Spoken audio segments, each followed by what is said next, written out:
আসসালামু আলাইকুম ওয়া রাহমাতুল্লাহি ওয়া বারাকাতুহু। আজকে আপনাদের আমি এমন একটা আমল দেব যে আমলে জিন শয়তান আপনার বিছানার পরে উঠবে না এবং আপনার কোনো ক্ষতি করবে না, আজে বাজে কোনো স্বপ্নে দেখাবে না। আপনি এই আমলটা প্রতিদিন প্রতি রাত্রে শোয়ার সময় আপনি এই আমলটা করবেন। আপনি খাটের পরে একজন থাকেন বা দুইজন থাকেন বা ৩-৪ জন যাই থাকেন না কেন, একজনে পড়লে হবে। এই আমলটা ঈশান নামাজের পরে আপনার আমলগুলো আপনি সারলেন, যে কাজকর্ম আপনার আছে আপনি সারলেন। যখন আপনি শুতে যাবেন, খাটের পরে উঠে বসছেন, তখন ওই খাটের পরে বসা অবস্থায় আপনি আমল করতে পারেন এবং শুয়ে পড়েও করতে পারেন। আপনি এই আমলটা যখন আপনি করবেন তখন আউযু বিল্লাহি মিনাশ শাইতানির রাজিম বিসমিল্লাহির রহমানির রহিম বলে আপনি এই আমলটা আরম্ভ করবেন। এর আগে আপনি কি করবেন? আপনি আয়াতুল কুরসি পড়তে পারেন, দুরূদ শরীফ পড়তে পারেন।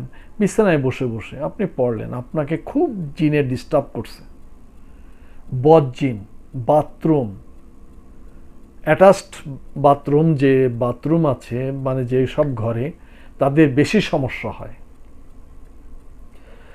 আবার বলতে পারে, ভাই আমি তো আজ 20 বছর এই একই ঘরে একই বাথরুমে বসবাস করছি, আমার তো কোনো ডিস্টার্ব হয় না। ভাই, আপনার ডিস্টার্ব হয় না ঠিক, কিন্তু আপনাকে তো ঘিরে ফেলাইছে। ভাই, আপনি একটা আমল করে দেখবেন যে আপনি আসলে আপনার ডিস্টার্ব করে কিনা, তখন আপনি বুঝতে পারবেন। আপনি আমল করেন না বিধায় আপনি ঠিক পান না। যারা আমলকারী লোক তারা ঠিক পায় যে আসলে জিন শয়তান আছে কি নাই। ঘরের ভিতরে বিছানা এক পাশে, বাথরুম আর এক পাশে, একই দরজা দিয়ে ঘরে আসছে এবং বাথরুমে যাচ্ছে। এই বাথরুমই ইবলিস শয়তানের আব্বা থাকে।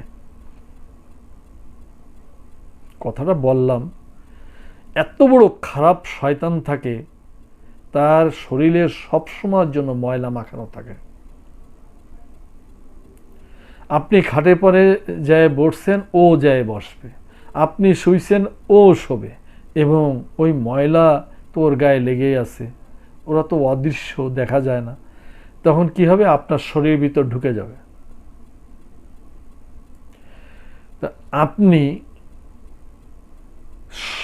ঘরের ভিতরে একটা আমল প্রথমেই করবেন, সেটা হচ্ছে ঘরে ঢুকছেন, আপনি মনে মনে বিসমিল্লাহির রহমানির রহিম বলে আপনি ডান পাউডার দিলেন। তারপর আপনি ঘরে যেয়ে জামা কাপড় খুললেন। সব কিছুতেই যদি আপনি বিসমিল্লাহ আমলটা আপনি কমপ্লিট করতে পারেন, তাহলে দেখা যাবে জামা গায়ে দেওয়ার সময় বিসমিল্লাহ, যে কোনো কাজ করার সময় বিসমিল্লাহ আপনি পড়ে যদি আমলটা করতে পারেন, শয়তান আপনার কাছে আসবে না। আর একটা জিনিসে আসে না, সেটা হচ্ছিল জিকিরে। আপনি যদি মনে মনে অন্তরে জিকির করেন, তাহলে আপনার কাছে শয়তান ভিড়বে না।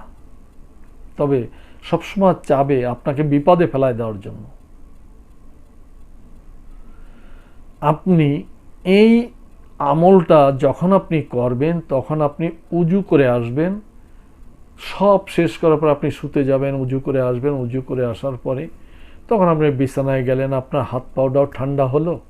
ঘুম পড়লে কিন্তু উজু থাকে না। তা আপনার হাত পাওটা ঠান্ডা হলো, আপনার ঘুমটাও ভালো হবে। হাত পাও ধুয়ে আসলে, উজু করে আসলে খুব সুন্দর একটা ঘুম হবে। কিন্তু আপনি যখন বিছানায় বসবেন বা শুয়ে পড়বেন, তখন আপনি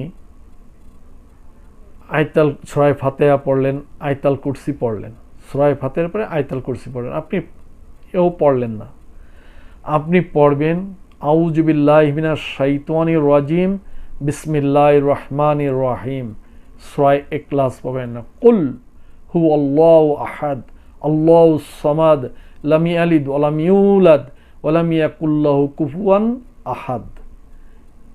আউযুবিল্লাহর সাথে বিসমিল্লাহর সাথে এইটা পড়বেন 3 বার। 3 বার পড়ার পরে আপনি ওই বিছানায় 3টে টোকা মারবেন। 3টে টোকা মারার পরে আপনি শুয়ে পড়বেন ডান কাতে হয়ে। কিছু সময় আপনি ডান কাতে শুয়ে থাকলেন, তা বাম কাতে গেলেন। প্রথমে আপনাকে শোয়ার অভ্যাস করতে হবে যে আমি বিছানায় মাথা বালিশে লাগানোর সাথে সাথে যেন আমার ডান কাতটা বালিশের দিকে থাকে। তখন আপনি যেদিকে ঘুরবেন। তা আপনি এই আমলটা প্রতি রাত্রে আপনাকে করতে হবে। যাদের জিনের সমস্যা বেশি, বাচ্চারা ভয় পায়, চেঁচায়, কান্দে, স্ত্রীও চিল্লায় ওঠে, স্বামীও চিল্লায় ওঠে, বিভিন্ন রকমের চাপ সৃষ্টি করে জিনে, এই আমলটা যদি কেউ একা থাকতে পারে না, বলে যে দাদা দাদির নানির কাছে থাকবো, একা ভয় করে, তারা যদি না পড়তে পারে, তাহলে আপনি যে পড়ে 3টে টোকা দিয়ে আসবেন, শুয়ে থাকবে, কোনো সমস্যা হবে না। এই আমলটা যদি আপনি ধরেন প্রতি রাত্রে আপনাকে করতে হবে, এবং ছাড়া যাবে না। কয় মিনিটে, 1 মিনিটে কতবার পড়া যায়, কিন্তু শয়তান আপনাকে করতে দেবে না। কয়েকদিন করার পরে আপনি ভুলেই যাবেন। এত ঘুম আসবে যে আপনার পড়ার মুখ দিয়ে যে ওই জবান দিয়ে যে আপনি ওই আয়াতগুলো পড়বেন, ওই সূরাটা পড়বেন, সেই সুযোগটা শয়তানে দেবে না। তবে আপনি যদি উজু করে আসেন, তাহলে আপনার কোনো সমস্যা ঘটাতে পারবে না, এবং আপনি বলবেন যে শয়তানের সাথে আমি ফাইট করছি, শয়তান এই বিছানায় আর থাকতে পারবে না। আপনি এই আমলটা করবেন। তাহলে কি বলছি? বিসমিল্লাহির রহমানির রহিম, আউযু বিল্লাহি মিনাশ শাইতানির রাজিম, সূরা ইখলাস 3 বার পরে 3টে ফু দেবেন। আঙ্গুলটা 1 টোকায় 1 ফু, 2 টোকায় 2 ফু, 3 টোকায় 3 ফু। আপনি বিছানায় চাদরের পরে আপনার যে কোনো খাটের যে কোনো সাইডে আপনি টোকা মারলেই হলো। ছোট্ট একটা আমল, যে আপনার আয়তাল কুরসি যদি আপনি পড়তে পারেন তাহলে সবচেয়ে ভালো হয়। সূরা ফাতিহার সাথে পড়ে নেন, তারপর আয়তাল কুরসি পড়বেন, তারপরে আপনি এই আমলটা করবেন। এই আমলটা করলে আপনি অনেক উপকৃত হবেন, এবং আপনার অ্যাটাচড বাথরুমে থেকে আপনি যখন বাইরে আসবেন তখনও ও আর খাটের পরে উঠতে পারবে না। আপনি উঠবেন কিন্তু ও আর পারবে না। তাহলে এই আমলটা করেন। আসসালামু আলাইকুম ওয়া রাহমাতুল্লাহি ওয়া বারাকাতুহু।